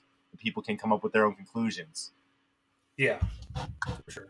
One thing and get it as quickly as I can, and then worry about everything else later. Trying to make money. Look, there's a million stories that I haven't that I already have in the Twitter files that I could spend the rest of my life doing. But I've identified a thing that I think is, without question, the bigger story than anything else that's in any of these documents. Nobody told me to go there. Nobody told me to stay away from any one thing or to look in any one direction. Just from organically looking at these documents and making calculated guesses about things, I went through and recognized that what I was looking at was a major, serious, unreported issue about essentially a digital censorship network that is funded by the U.S. government and by other governments, and that has to be reported out. I'm trying. All right, and that's the one that we'll get to in a second here. But again, we're just seeing that Taibbi is really restricting his scope, and after watching it again, I'm glad you kind of feel the same way. It just like it seems like he's just kind of bullshitting, right? I mean, so Bree asked the question, and then he pauses. He looks in the other way, and then he gets all defensive, and then he's like, "Oh, but like and then I got all this other shit going on, and like you don't know, blah blah blah." And then like what listen, I'm not a body language expert. I'm not a facial language expert. No, but he's stuttering. He can't look at the camera. Yeah, but to the normal socialized person, I'm kind of getting all right. He's kind of lying. Even if you don't have to be freaking body analyze their body language stuff like that. Just the question was not difficult for a journalist to answer who's doing his job. No, definitely not. Why aren't you looking and leaving no stone unturned? Why it's just for someone who is essentially, I would say, spearheading this entire project. Yeah, I mean, he's kind of he should have all the answers. He should have all the answers available. I think he should definitely. Yeah, and she's not even asking difficult questions, man.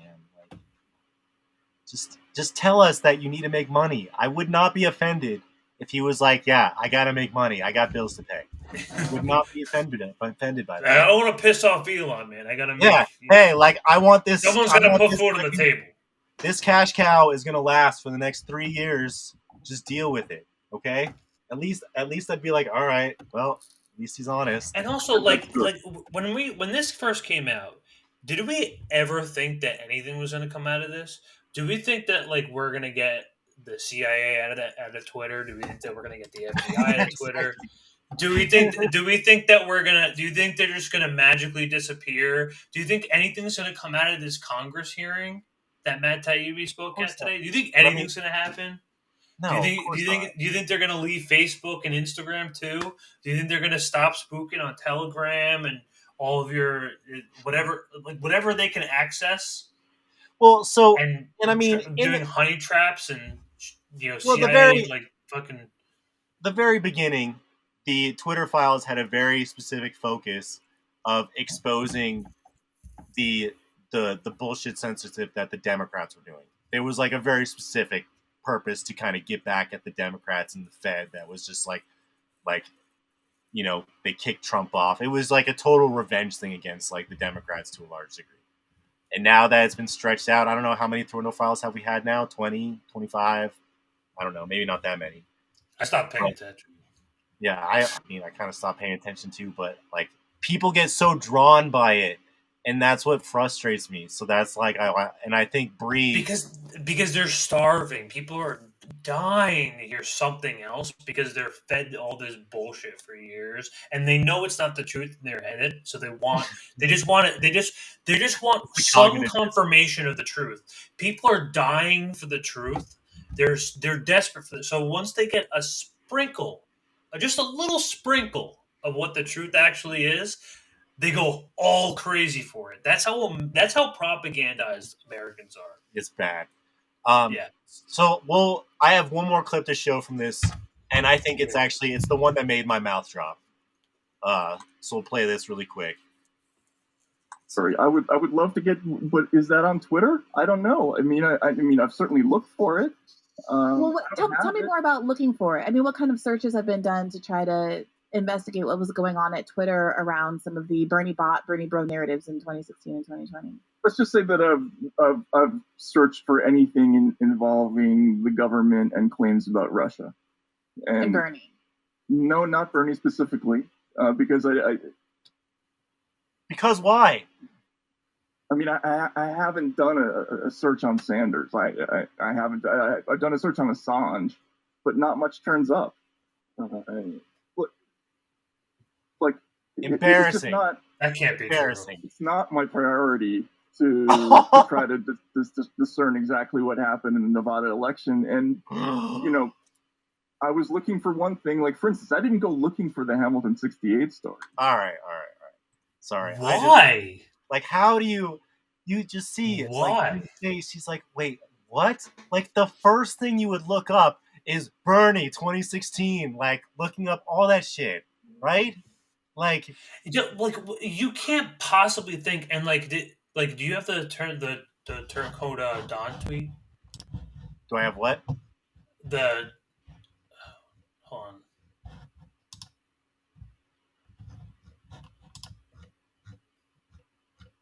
Yeah, Turncoat Don had a tweet with oh yeah, I didn't this. And he was saying do you really think it's just the right that are being censored? To come from a leftist so he considers himself left, right? I think he would consider himself left to some whatever degree that he considers himself left. You would be more concerned about how the the quote unquote and it's so hard I hate using terminology like this, but to not look for any sort of perspective on the other side and just to only focus on how the right is being censored. And it makes you wonder what was in that NDA at some point, right? Especially if we're talking about Fed involvement. If they were don't search for Bernie. We don't even have to be talking about an NDA. He might have not even had to sign an NDA. We don't truly know that. It could be just money influence. But you're right. There was probably some social. There was definitely a lot of contracts and negotiations. I would think that there'd be an NDA. I would strongly think that would be an NDA. I mean, for any job, yeah, I would assume so too. But I mean, it's I think man. Why not just tell us you're not allowed to search for Bernie? Why not just tell us that? Can't search for Bernie, can't search for Hillary, can't search for Epstein. Just tell us.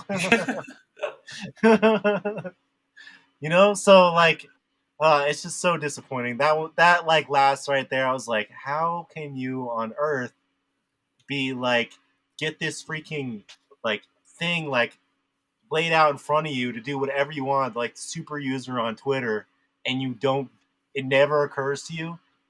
It never occurs to you? Do you think it could never occur to him, or do you think they told him, don't waste your time? You know what? I think part of it might be Taibbi trying to focus on the more sensational issues that are Donald Trump. You don't think? No. Wait, what do you mean? Say that again? Bro, could you imagine if he did a freaking thing, Twitter files, what happened to Bernie and all this? Oh yeah, no. For people who are actually caring, that care about or quote unquote Bernie bros, yeah, sure, but dude, that was no, because yes, Bernie bros, sure, but there's also all of us who voted for Bernie twice. Yeah, no, I know, but I would argue that the censoring of the Hunter Biden story, for instance, or not that, the Donald Trump election day, the Twitter files dump, whatever that could get most clicks, I would say is I would say that would be more sensational than a Bernie thing in terms of like the news cycle. I think especially, I mean, again, he doesn't care about the left as much as we do. That Yeah, like, that's what I'm saying. I think maybe Taibbi is just honest, but he's just not serious. Like, that could be true. Like, I mean, maybe he's just maybe he's just too focused in on like this and like the cultural and the back and forth issues. And you're right, the money is definitely money too. like maybe there's a time thing where it's like, oh my god, this whole would take me fucking years to go through. Like, but man, so I think that did a decent job kind of illustrating that. But just kind of go through, I guess, since it came out today, go over it a little bit. But kind of mentioning earlier, with the fact that it was connected to NED, he kind of goes through censorship industrial complex. So I know we're kind of trying to wrap up in a little bit here, but it looks like they were trying to censor people. And we definitely know this. I stopped talking about COVID for like freaking like the entire time until freaking Musk bought it. Like, I didn't talk about COVID at all because it was like they just censored you so quick. And then right here you can see that they freaking monitored Trump. Which honestly, are you surprised that they monitored Trump's Twitter account all the time?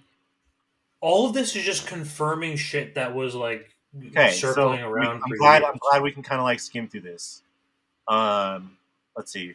Twitter is more like a partner to government. We know this. I mentioned like kind of the fascist element where, Minpress News showed that they did a bunch of Fed hires last year, and then, saw with freaking Ben Norton's articles about Reuters. Emails from FBI, DHS, and other agencies often came with spreadsheets and hundreds of thousands of accounts. Okay, so this is kind of nuts. Like they would literally come in. We getting somebody else in here. No, Indy. No, not yet. Oh. Not yet. Okay. Keep going. No, I was gonna say. So, I mean, this is kind of crazy that that DHS and FBI would just send fucking emails with like 1,000 names on them, hundreds of thousands of names on it, and then they would just get deleted. So, no questions asked, and that's when people would be like, that's when you'd see your fucking mutuals. Like, I wonder if that's like the lefties that we're freaking talking about, Like, oh, here's 100,000 freaking accounts. You need to freaking just do it. And then we'd see people like posting, oh, looking for all my friends. And they had no idea why their accounts got shut down. Yeah, and I hate to say it, Katie Halper, she's a little bit of like a sensational lib too. I don't think she's that serious either. Yeah, okay, but see, like with Katie Halper, like sometimes she'll have like really, really, really good guests on. Like sometimes she'll have Sachs on, which like you can take issue with Sachs, but he'll be on once in a while. She'll have Finkelstein on once in a while, and Finkelstein is like, I think like one of our national treasures. So whenever I see Finkelstein on anybody's show, I'm watching him.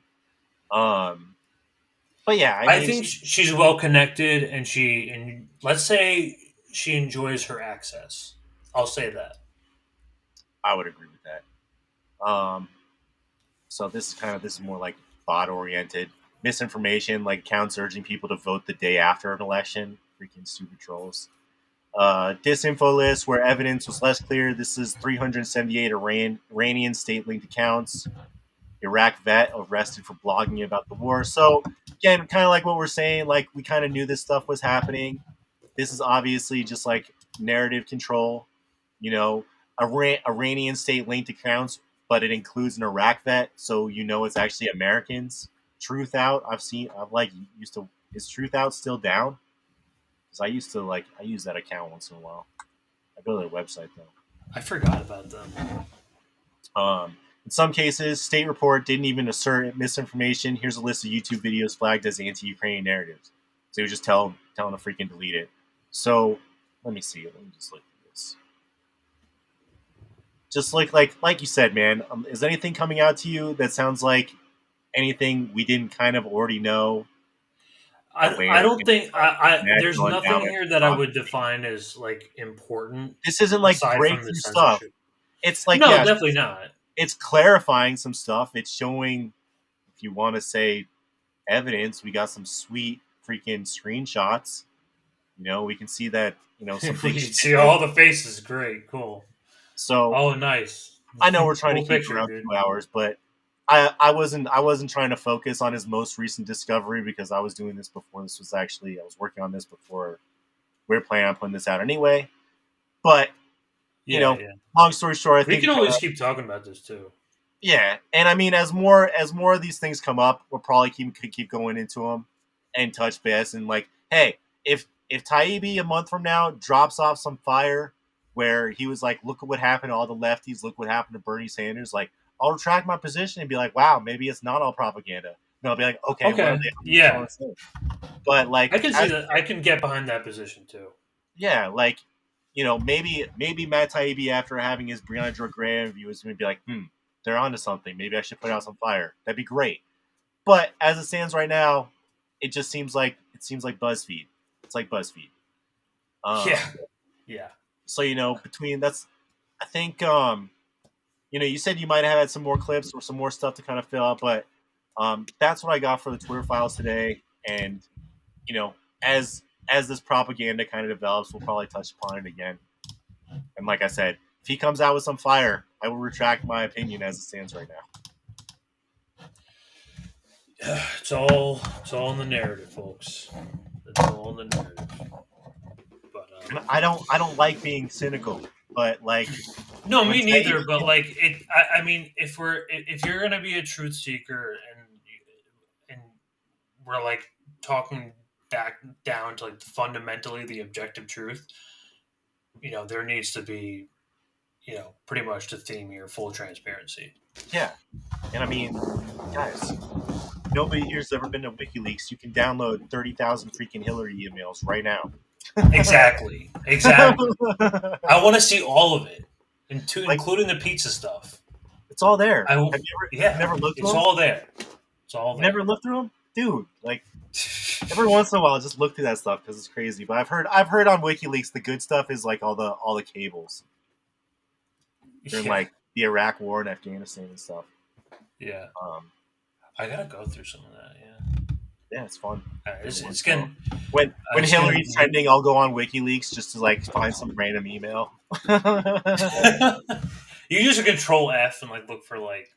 Yes, that's exactly what I do. I'll look up for like, it's because like, you know, the conspiracies with like the freaking adrenochrome and like all that stuff. They have euphemisms like finding emails between Podesta and Hillary talking about freaking dinner. It's so weird. Yeah. I mean, there's definitely like a sector of them that are like Satanists to some degree. They definitely like hate like humanity. I don't know. We'll get into that another time. There's like talks of it. There's like a talk. Sure. There's a talk there. I would go down that rabbit hole for sure. Yeah. Like like cults and like upper power. That like there's I'm gonna send you a good podcast on awesome. The most the biggest companies controlled by cults. It's so interesting. I could see it. What, like Masons and stuff? Yeah, like full on like modern like 20th century companies like. No, but I mean like what kind of cults are you talking about? Like they're Freemasons or are they freaking like religious? Some religious sects, like some like